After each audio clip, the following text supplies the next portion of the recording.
To nutrition in animals. तो हमने first part के अंदर डाइजेशन के बारे में देख लिया था काफ़ी कुछ, और आज जो हम शुरू करेंगे वो टॉपिक है हमारा the various parts of digestion की, अलग अलग ऑर्गन्स जो हैं जो कि डाइजेशन में हेल्प करते हैं। तो उसमें से पहला पार्ट जो है वो है बक्कल कैविटी और ओरल कैविटी जिसको हम कहते हैं। Now from the mouth the food goes into the buccal cavity और oral cavity. The buccal cavity contains teeth, tongue and salivary glands. अब बक्कल कैविटी के अंदर आता क्या क्या है? हमारे दांत, हमारा जो जीभ है, tongue and the salivary gland जो कि सलाइवा को सिक्रीट करते हैं। तो ये सब जो है ये बक्कल कैविटी का ही हिस्सा हैं। और let's study in detail about each of them. तो हम तीनों के बारे में डिफरेंटली पढ़ेंगे कि बक्कल कैविटी के अंदर जो तीनों इसके सदस्य हैं, तीनों जो इसके पार्ट्स हैं वो कैसे काम करते हैं। तो पहला है टीथ। तो टीथ के बारे में आप बेहतर जानते हैं। The teeth breaks the food into small pieces, chew and grind it. Chewing mixes the small pieces of food with saliva. This process is called mastication. This digestion of food inside the buccal cavity is called mechanical digestion. अब सबसे पहले आपको पता है कि जब हम खाना खाते हैं तो सबसे पहले हमारे दांत जो है उसको ग्राइंड करते हैं, यानी कि एकदम छोटे छोटे टुकड़ों में तोड़ने का काम करते हैं। अगर हम बड़ी रोटी का निवाला जो रहता है हमारा, जो हम खाते हैं, उस निवाले को अगर वैसे ही डाइजेस्ट करने की कोशिश करें, चबा जाए, निकल जाएँ, तो वो जल्दी डाइजेस्ट नहीं होगा, इसलिए उसको हम चबाते हैं। तो दांत जो है चबाने में हेल्प करते हैं, उसको तोड़ने में हेल्प करते हैं, उसको अलग अलग पीसेस में कट कर देते हैं। और फिर ये जो सलाइवा के साथ मिक्स हो जाता है और इस प्रोसेस को कहा जाता है मास्टिकेशन। और ये जो प्रोसेस है बक्कल कैविटी के अंदर जो भी होता है, इसको मैकेनिकल डाइजेशन का नाम दिया गया है। Each tooth is present in a separate socket in the gums. The white and the hardest substance which covers the teeth is called enamel. तो दांत जो हैं वो पूरे मुंह में अलग अलग जगह पर फैले हुए हैं, यानी कि आपको पता है हमारा जो टीथ का सेट होता है वो डिफरेंट दांत जो है वो अलग अलग जगह पर फैले रहते हैं। और इसमें जो हार्डेस्ट पार्ट होता है वो वाइट वाला पार्ट होता है जिसको हम एनिमल कहते हैं। आपको पता है दांत का जो सबसे ठोस पार्ट है वाइट कलर का जो हम देखते हैं, that is called animal. Our teeth are of different shapes and carry out different function. तो हमारे दांत जो हैं ये भी हमें भले देखने में सब एक जैसे लगे कि भी दांत हैं, बट सबका फंक्शन अलग अलग है। तो दांत जो है उनको चार पार्ट में बांटा गया है। पहला है इंसिसर्स। इंसिसर्स को हम कटिंग टीथ भी बोलते हैं, यानी कि जो काटने में हेल्प करते हैं। These are 4 flat and blade like teeth present in the front part of each jaw. तो लगभग 4 फ्लैट और ब्लेड की तरह एकदम तीखे जो दांत हैं वो होते हैं, उनको इंसिसर कहते हैं। कितने होते हैं? 4 होते हैं। देयर आर ओनली 4 और हर एक जॉ के अंदर होते हैं in the front part of jaw. These teeth are use to bite and cut the food into small pieces. ये जो दांत होते हैं हमारे इंसिसर्स, ये खाने को छोटे छोटे टुकड़ों में काटने में हमारी मदद करते हैं। तो यहाँ पर आप देख सकते हैं इंसिसर्स जो हैं इनको कहा जाता है कैनाइन, जो है वो ये हैं, और प्रीमोलर और मोलर। तो इन सब के आपके पास पिक्चर्स पहुंच चुके हैं। आगे हम देखते हैं कैनाइन्स के बारे में।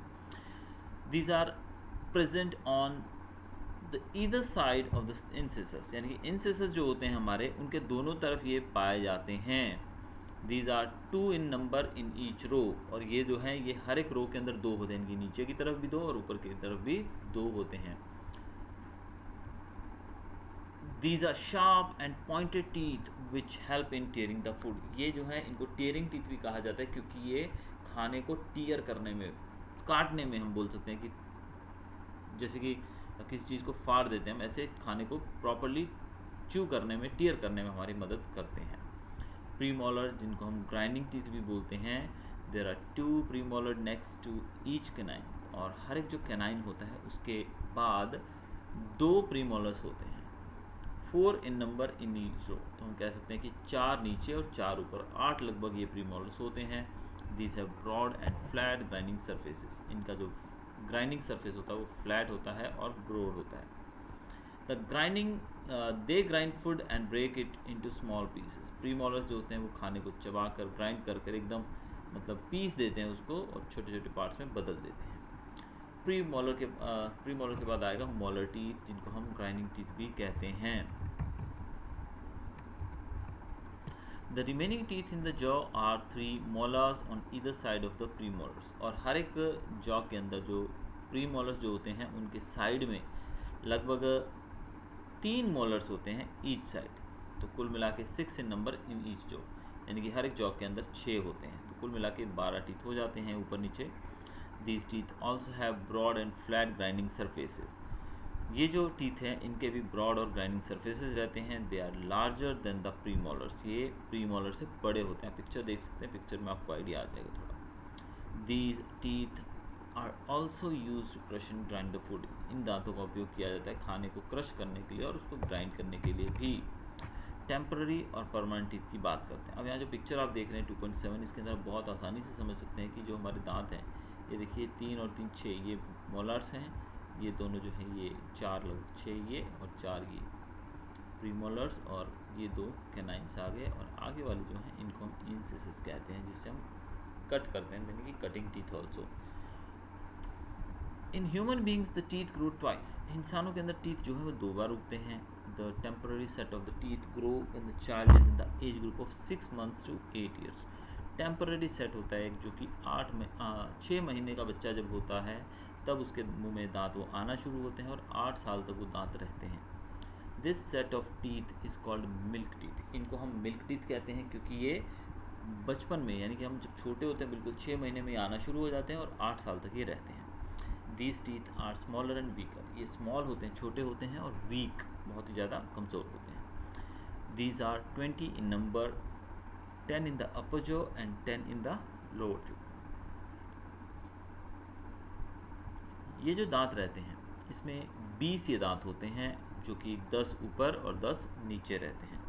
Teeth grow again after the milk teeth fall out. अब समय के साथ साथ 8 साल के बाद ये दांत जो हैं धीरे धीरे गिरने लगते हैं, और इनके गिरने के बाद हमारे परमानेंट टीथ जो है, सेकंड सेट जो टीथ का आता है उसको हम परमानेंट टीथ कहते हैं, और वो उगना शुरू हो जाते हैं। These teeth remain till old age. और ये जो दांत रहते हैं हमारे परमानेंट टीथ, ये हमारे बुढ़ापे तक, जब हम बूढ़े हो जाते हैं तब तक ये हमारे साथ रहते हैं। Permanent teeth can not be replaced by new natural teeth. अब कभी अगर परमानेंट टीथ टूट जाए तो उसकी जगह आप नया नेचुरल टीथ नहीं उगा सकते हैं। These are 32 in number, 16 in the upper jaw.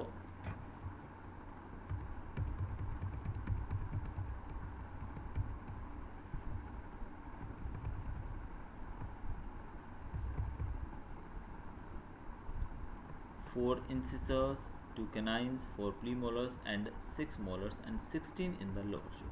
अब इस दांतों की बात करें तो लगभग 16 दांत जो हैं वो लोअर जॉ में रहते हैं और 16 जो हैं वो अपर जॉ में रहते हैं। टोटल हमारे जो सेट है परमानेंट टीथ का वो 32 का होता है, जिसमें 16 ऊपर और 16 नीचे रहते हैं। आगे हम देखेंगे कुछ और डिटेल टंग के बारे में। अब एक साइंस अपडेट दी गई है, वो भी रीड कर लेते हैं। British scientist have developed the first 100% ultrasound toothbrush for the world called Amident toothbrush। The toothbrush makes ultrasound waves and creates tiny bubbles from special paste which can reach between the teeth and kill bacteria। और Britain के जो scientist हैं उन्होंने पहला ultrasound toothbrush बनाया है जिसको कहते हैं एमिडेंट टूथब्रश। ये टूथब्रश जो है ये अल्ट्रासाउंड वेव्स क्रिएट करता है और इससे टाइनी बबल्स बनते हैं, और ये दांतों के जो गैप्स होते हैं उसके बीच में जाके बैक्टीरिया को मारने में मदद हमारी कर सकता है। So that's a good invention we can say. Next we are going to study about the most means we can say the part of our body which runs throughout the day 24/7 लगभग जो चलता है वो है हमारी ज़ुबान, जीभ जिसको बोलते हैं। कभी वो खाने के लिए चलती है, कभी वो बातें करने के लिए चलती है, और वो पूरा दिन चलती ही रहती है। The tongue is a fleshy muscular organ attached at the back to the floor of the buccal cavity। टंग जो है वो फ्लैशी यानी कि मांस से बनी होती है, मस्कुलर होती है, मसल से बनी होती है, इसके अंदर हड्डी या बोन नहीं होती है। It is free at the front end can be move in all directions. ये जो हमारी जीभ है ये फ्रंट साइड में फ्री होती है, फ्रीली मूविंग होती है, यानी इसको आप किसी भी डायरेक्शन में चेंज कर सकते हो, ले जा सकते हो। The tongue performs the following function. Tongue क्या क्या करती है वो देख लेंगे। It helps in mixing saliva with food. जीभ जो है वो आपके खाने के अंदर सलाइवा में एक तरह से कैसे थूक होता है उसको मिक्स करने में हेल्प करती है। It helps in pushing and thus swallowing the food into the food pipe. ये हमें खाने को पुश करने में, स्वेलो करने में मदद करती है ताकि खाना जो फूड पाइप में पहुंच सके। It helps in getting the different taste of food ये खाने का अलग अलग टेस्ट जो हम करते हैं वो भी हमें जीभ के कारण ही पता लगता है. It has several taste buds that can distinguish 4 types of से टेस्ट इन फूड: सॉल्टी, सोर, बिटर एंड स्वीट. ये जो टंग है ये हमें किसी भी चीज़ को खाने के बाद उसके टेस्ट को जज करने में मदद करती है. इसके अंदर टेस्ट बर्ड्स होते हैं जो कि हमें अलग अलग टेस्ट पहुंचाते हैं. जैसे कि सॉल्टी चीज़ है, सोर है, बिटर है, स्वीट है. तो जो भी जैसी भी होगी चीज़ हो वो हमारी जीभ के द्वारा हमको पता लगेगा कि मीठी है, खट्टी है. Then is salivary gland. Salivary glands की बात करें, the salivary glands produce saliva. Salivary glands क्या प्रोड्यूस करते हैं? Saliva. The saliva contains an enzyme called amylase. Saliva जो होता है उसके अंदर एमिलेज नामक एक एंजाइम होता है. और ये एंजाइम क्या करता है? Enzyme breaks down the starch present in the food into sugars. ये स्टार्च जो है खाने के अंदर प्रेजेंट होती है उसको शुगर में बदल देता है. Saliva also makes the food wet and slimy as so that it can be easily swallowed. जो सलाइवा है वो खाने को गीला कर देता है और स्लिम थोड़ा पतला कर देता है, बिकॉज ग्राइंडिंग की वजह से लिक्विड फॉर्म में थोड़ा चेंज हो जाता है. आपने देखा है कि जब हम खाना निवाला में डालते हैं तो डालते ही तो हम लोग सीधा नहीं निकल जाते हैं, चबाते हैं. चबाने से क्या होता है, थोड़ा ईजी हो जाता है उसको निकलना. और इस प्रकार से सैलिवरी ग्लैंड्स जो वो खाने को स्वेलो करने में हमारी मदद करते हैं.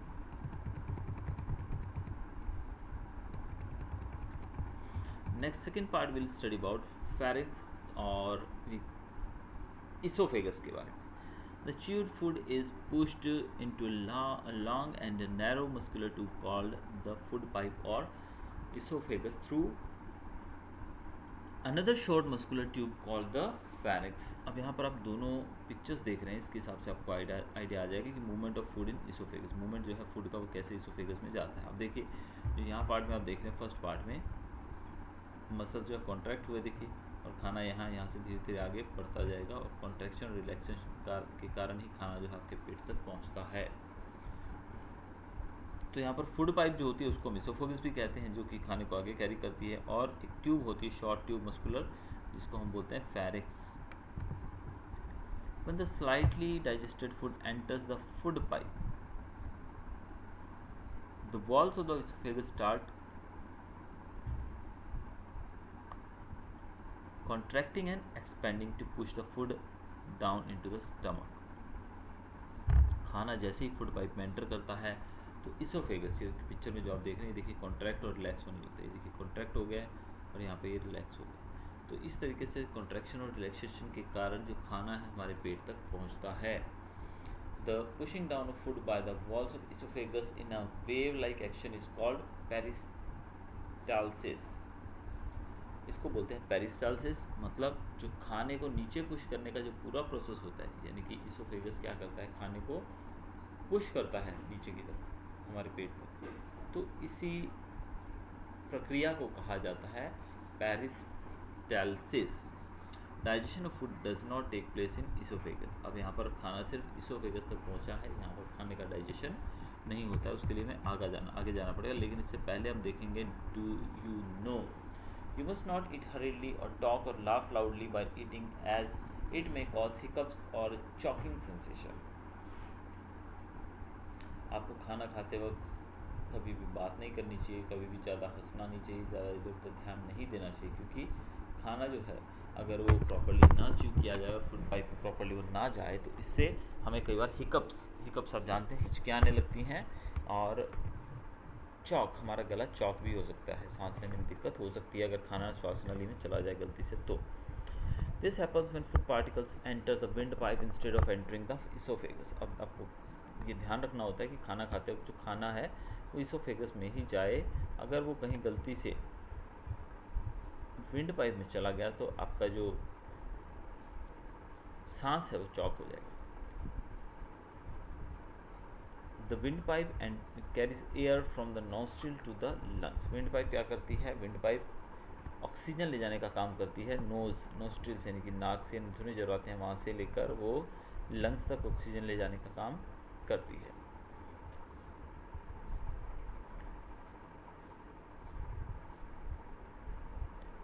It runs adjacent to the oesophagus. अब जो हमारी फूड पाइप होती है वो इसोफेगस के साथ ही आगे बढ़ती है but inside the throat air and food pass through a common passage. लेकिन अगर हम बात करें इसोफेगस के बात करें तो थ्रोट गला जो रहता है हमारा, देखिए आगे जाकर इसोफेगस या फिर विंड पाइप अलग हो जाती है, लेकिन गले से जब हम बात करें तो खाना जो है वो एक ही पाथ से, कॉमन पैसेज से वो आगे बढ़ता है। We can not breathe and swallow at the same time. तो इसी से आपको पता है कि जब हम सांस लेते हैं तो उस समय आप या तो आप सांस लोगे या फिर खाना खाओगे, यानी कि दोनों चीज़ें एक ही जगह से होती हैं। इसलिए या तो आप खाना खा रहे हैं तो आप चुप रहेंगे तो ठीक है, अगर आप बातचीत करते हैं तो कई बार वो खाना जो है गले में फंस जाता है। We can not breathe and swallow at the same time. When food is swallowed, a flap-like valve called the epiglottis closes the passage of windpipe and guides the food into the esophagus. If by chance food particles enter the windpipe, it gets choked and results in cough or hiccups. खाना खाते वक्त आपने कई बार देखा हो, खाना खाते वक्त, चाय पीते वक्त, दूध पीते वक्त या कोई भी खाना पीना जब हम खाते हैं तो कभी कभी हमें खांसी आ जाती है बहुत ज़्यादा। तो गले में जैसे खाना जो है गलत जगह पे चला जाता है, हमें ऐसा फील होता है, खांसी आ जाती है। तो वो जो चीज़ है वो यहीं पर एक्सप्लेन की गई है किस प्रकार से कि खाना जो है जब हम खाते हैं तो एपिग्लोटिस नामक एक वाल्व होता है जिसको एपिग्लोटिस कहते हैं, वो क्या करता है, वो पैक कर देता है पैसेज को, ताकि खाना जो है विंड पाइप में ना जाकर फूड पाइप में जाए। और ये एपिग्लोटिस के बंद करने की वजह से ही खाना जो है सीधा फूड पाइप में जाता है। If by chance food particles enter the wind pipe, लेकिन अगर किसी वजह से खाना जो है वो फूड पाइप की बजाय विंड पाइप में चला जाए तो हमको खांसी आती है और तुरंत हमें पानी पीने के बाद थोड़ा सा रिलैक्स महसूस होता है, अदरवाइज़ बहुत ज़्यादा दिक्कत महसूस होती है। स्टमक की बात करेंगे अभी हम। From esophagus, the food goes to the stomach. The stomach is J-shaped, thick-walled organ present on the left side of the abdomen. तो इसोफेगस की बात करें, इसोफेगस जो है उसके नीचे, फ्रॉम इसोफेगस यानी कि इसोफेगस से जो फूड है वो स्टमक तक जाता है। स्टमक का शेप यहाँ पर जे की तरह बताया गया है, इसकी वॉल्स थिक होती हैं। It is the widest part of the alimentary canal, और ये एलिमेंट्री कैनल का सबसे बड़ा पार्ट रहता है, सबसे चौड़ा पार्ट रहता है। द इनर वॉल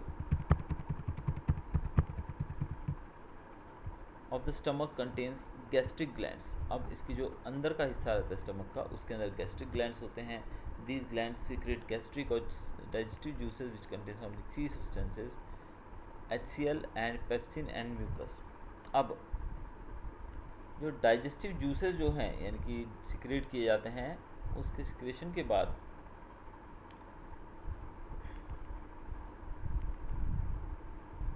इसके अंदर 3 चीज़ें प्रेजेंट होती हैं, यानी कि जो सिक्रीशन होती है जो कि गैस्ट्रिक या फिर डाइजेस्टिव जूसेस जो है, इसके अंदर 3 चीज़ें प्रेजेंट होती हैं। एक होता है इसमें एसिड, कौन सा एसिड होता है, HCl जो है, और दूसरा होता है पेप्सिन, और तीसरा म्यूकस। और आपको ये भी बता दिया जाए कि यहाँ पर HCl जो है वो हमारे बॉडी को ख़राब ना कर सके, इसलिए हमारी जो स्टमक है उसकी इनर लाइनिंग जो बनी होती है वो इनर मतलब अंदर से वो पैक होती है, लाइनिंग की गई थी उसके ऊपर, ताकि एसिड जो है भले वो बॉडी में बन रहा है, आपने कई बार बुजुर्गों को कहते सुना होगा पेट में बहुत एसिड बनता है, बुजुर्ग लोग जो है उनको ऐसी समस्या होती हैं क्योंकि डाइजेशन धीरे धीरे कमज़ोर हो जाता है।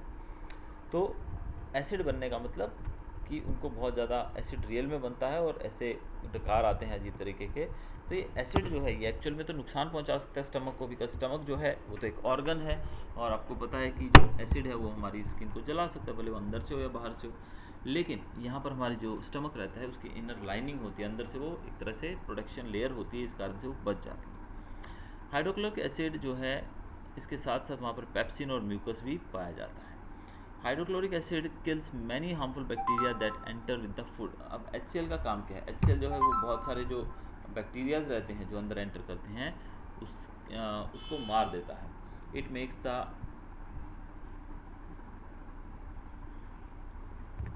वर्ड क्या लिखा है बेटा, MEDI। वो हमारे बॉडी के अंदर जो एंटर करते हैं खाने के साथ हार्मफुल बैक्टीरिया उसको मार देता है, और जो खाने का मीडियम जो है स्टमक के अंदर जो हमारा है, it makes the medium in the stomach acidic which enhances action of digestive enzymes. अब ये हमारी बॉडी के अंदर जो स्टमक जो है उसके अंदर के मीडियम को एसिडिक कर देता है, उसको एसिडिक बना देता है, जिससे एंजाइम का एक्शन बढ़ जाता है, यानी कि एसिडिक होगा तो एंजाइम एक्शन बढ़ जाएगा, तो इसीलिए HCl जो है हमारी बॉडी के अंदर प्रोड्यूस होता है। आगे देखते हैं म्यूकस के बारे में, जो कि दूसरा पार्ट यहाँ हमने देखा।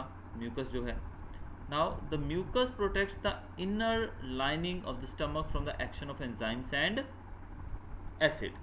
म्यूकस जो है वो अंदर की तरफ से, जो अंदर की लाइनिंग रहती है, स्टमक के अंदर का जो पार्ट रहता है, उसको एंजाइम के एक्शन से और एसिड से बचाता है। ये काम होता है म्यूकस का। और तीसरा जो है वो है pepsin. In the acidic medium pepsin digest protein in the food to form simple कौन सा सॉल्यूशन बेटा? Simple solid substances,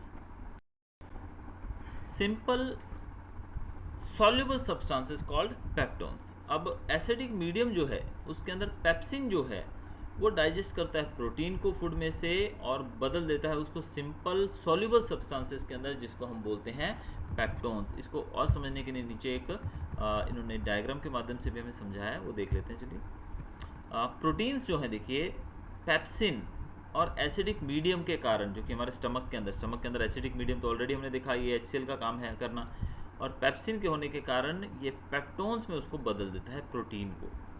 Consequently, the food gets converted into partially digested semi-solid food called chyme.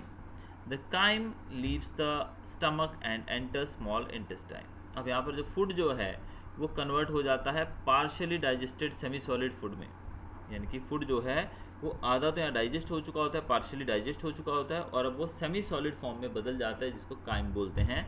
और काइम जो है वो stomach के बाद आगे बढ़ता हुआ एंटर करता है स्मॉल इंटेस्टाइन के अंदर। अब यहाँ पर एक और कुछ चीज़ दी गई है नो मोर में, ये भी पढ़ेंगे हम लोग। The working of the stomach was discovered by strange accident. A man named Alexis Saint Martin accidentally hit by a shotgun in 1822. The bullet seriously damaged his abdomen and made a hole in his stomach. He was brought to an American doctor, William Beaumont. Martin survived, but the doctor could not close the hole properly and क्या लिखा है ना, and left it बैंडेज्ड। तो यहाँ पर एक stomach की study के बारे में बताया कि स्टमक जो है उसके कार्य के बारे में, कैसे काम करता है, कैसे डिस्कवर हुआ, एक्सीडेंटली हुआ है। ऐसे देखिए, एक व्यक्ति था जिसका नाम एलेक्सिस था, और एक्सीडेंटली यानी कि गलती से कहीं उससे शॉटगन जो थी, जो बंदूक रहती है, उसकी गोली उसके पेट में लग गई 1822 में। तो वो डॉक्टर के पास गया तो उसने उसका इलाज किया और स्टमक के अंदर एक होल हो गया था। अमेरिकन डॉक्टर थे ये, जिनका नाम था विलियम ब्योमंट। और मार्टिन जो है सर्वाइव तो कर गया, लेकिन डॉक्टर ने उसके पेट का जो होल था उसको भर नहीं पाया, बंद नहीं कर पाया, इसलिए उसको बैंडेज से उसको पैक करके छोड़ दिया।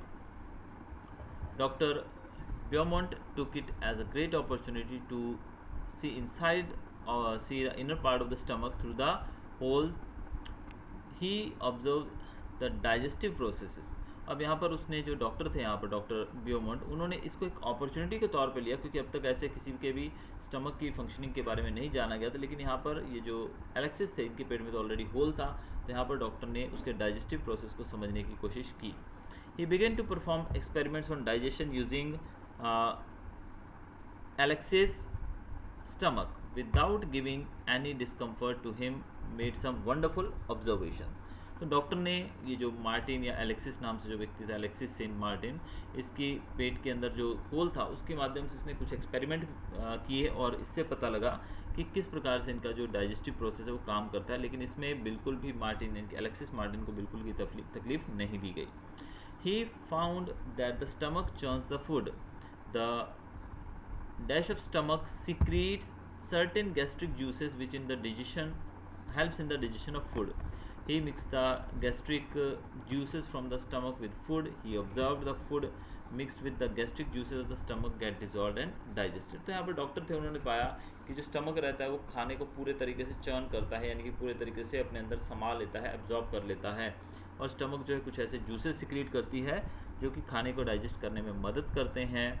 और स्टमक के अंदर जो गैस्ट्रिक जूसेस भी रहते हैं, जिससे खाना जो है डाइजेस्ट हो जाता है और पूरे तरीके से डाइजेस्ट हो जाता है, खाना पेट के अंदर डिज़ोल्व हो जाता है। This led to an important discovery that the stomach secretes digestive juices which digest the food into nutrients which the body uses. तो यहाँ से एक डिस्कवरी हुई कि जो हमारा स्टमक है वो एक डाइजेस्टिव जूसेस को सिक्रीट करता है जो खाने को डाइजेस्ट करने में मदद करते हैं और इसको बदल देते हैं न्यूट्रिएंट्स के अंदर. न्यूट्रिएंट्स जो हैं वो हमारी बॉडी यूज़ करती है एनर्जी के रूप में. Now, do you know में दिया गया है sometimes we vomit the food. This happens when our stomach rejects the food we have eaten. The anti-peristaltic movement of the stomach wall and the esophagus push the food up to the esophagus. अब कभी कभी हमें जब vomit आती है इसका मतलब क्या होता है कि हमारा स्टमक जो है उसने खाने को रिजेक्ट कर दिया, उसने खाने को खारिज कर दिया कि यानी कि अलाउ नहीं किया अंदर जाने के लिए, रिजेक्ट कर देना. तो ये जो एक एंटी पेरिस्टेटिक मूवमेंट रहता है, पेरिस्टेटिक मूवमेंट हम देखा था कि नीचे फूड का जाना, लेकिन ये एंटी होता है यानी कि खाने का उल्टा बाहर आना. तो स्टमक की वॉल जो है उसके मूवमेंट के कारण और इसोफेगस के मूवमेंट के कारण जो खाना है वो बाहर की तरफ फेंक दिया जाता है.